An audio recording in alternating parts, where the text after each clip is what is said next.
First up is going to be Radek Poleski, and he is going to be presenting on the MulensModel microlensing software for the Roman Space Telescope era. So take it away.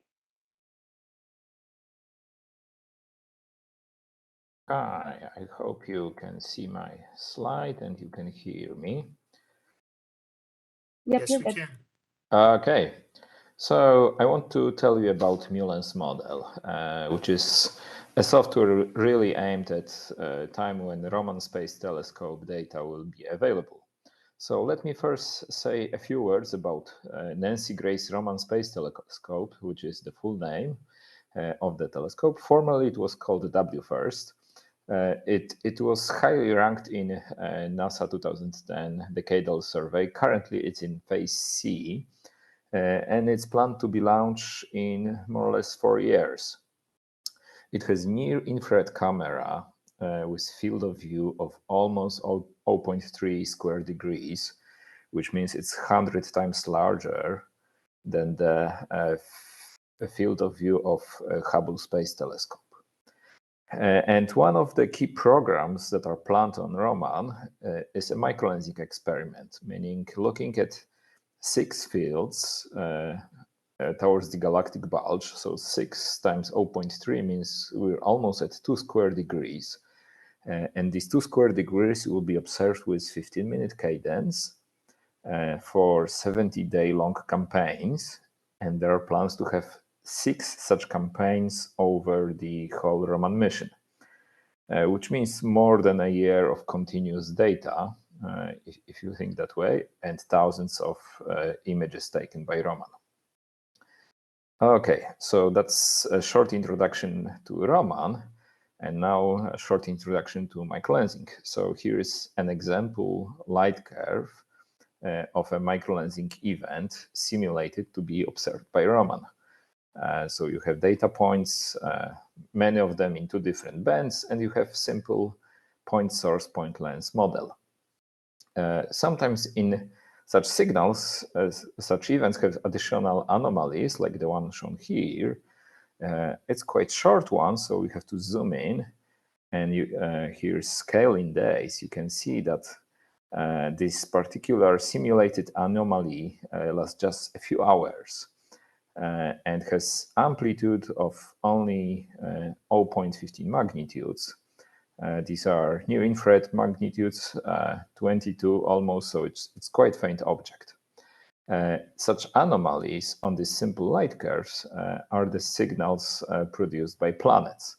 And this is one of the smallest massed planets simulated for Roman.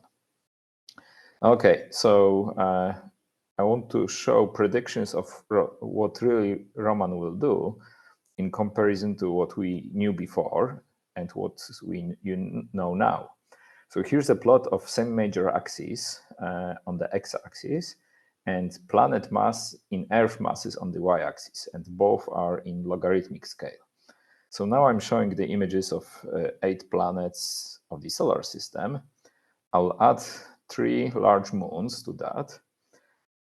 And add all the planets we knew something like 3 years ago.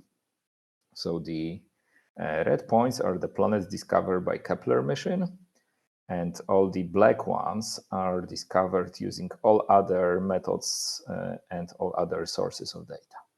So more or less Kepler, it's sensitive in this area. There are few points outside this area, but it's very hard to find a planet with period longer than like 1 year and below that line. So with Roman, Matthew Penny in 2019 predicted that this will be Roman detections. These blue points are what we expect to see from a detailed simulation of Roman. So we go to masses that are similar to mass of the Mars or even below that. So it's really lots of planets found, and Roman will be sensitive to Earth-like planets on Earth-like orbits. So it complements what Kepler already did. So Some basics about computations. If we have in microlensing, if we have one lens and one source and no higher order effects, the calculation of magnification is really easy, and that's once more the same plot as I showed before. It's analytical. There's one analytical equation. It's so simple that I even remember it. So this is the very simple calculation you can do. Then the more complicated one is two lenses, or a binary lens. Could be planet, and a star, could be two stars. In this case, you have to solve fifth order complex polynomial, and you typically solve it many, many times. So then it gets complicated, really, to calculate magnification. Plus, we frequently have higher order effects. So finite size of the source, so really resolve the size of the source, even though it's very far away. We can have additional sources, it happens. We can have three lenses, so we can have a star and two planets, or a star and a planet and an exomoon, and so on. There are additional effects that we can take into account: the orbital motion, the parallax effect, the so-called Zalarab effect. There's astrometric effect in microlensing. I only showed photometric effect before. There's interferometry. So there are lots of other computations we would like to do. So here comes the MulensModel software that is fully public from first day of its development. It's on GitHub. You can easily Google the website. I'll show the link at the end as well. And here's our nice logo. So a few basic things about MulensModel. So it's mainly developed by myself and Jennifer Yi from CFA Harvard. We're trying to build a community around MulensModel. You know, it's not that easy, but we're trying to do our best. Our long-term development strategy, that was idea by Jennifer.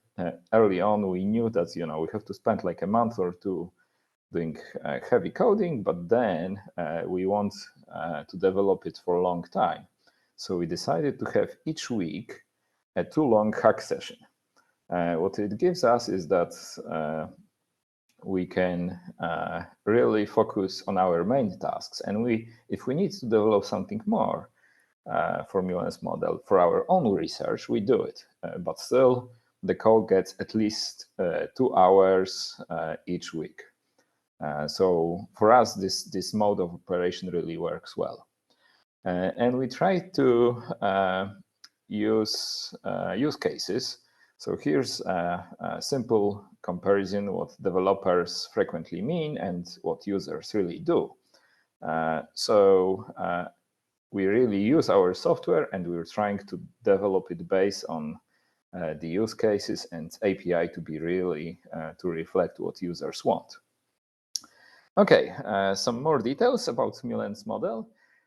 It's fully documented in the sense that every public function has full description of API and a description of what it does.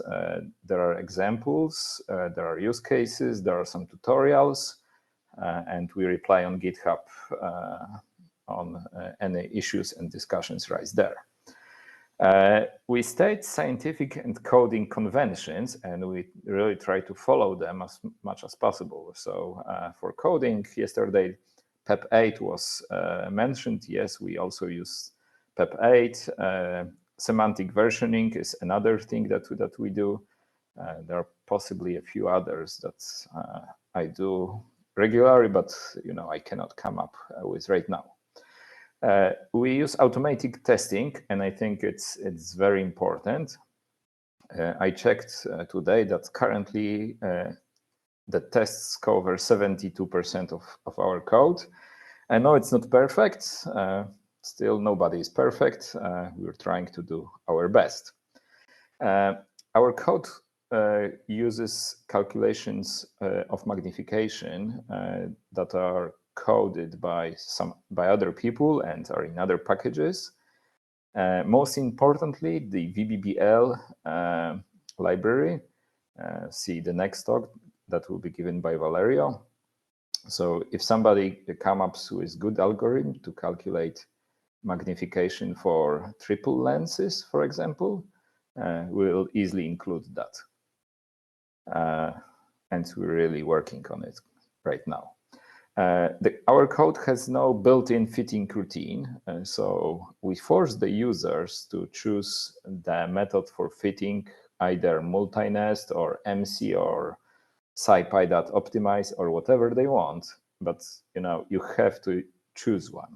There's no built-in functionality, though we provide examples. So if you're lazy, just take one of our examples, modify if you want, and use it. And finally, we published a software in Astronomy and Computing Journal in 2019. We published a paper that describes the software. I recommend it if your really scientific record is the thing that you have to consider, then publishing a software paper, in my opinion, is a good idea. And once more, here's our logo, which was designed by somebody from our small community for free. So we get some help. Thank you, and please ask me questions. Excellent. Thank you so much, Radek. That was a wonderful talk.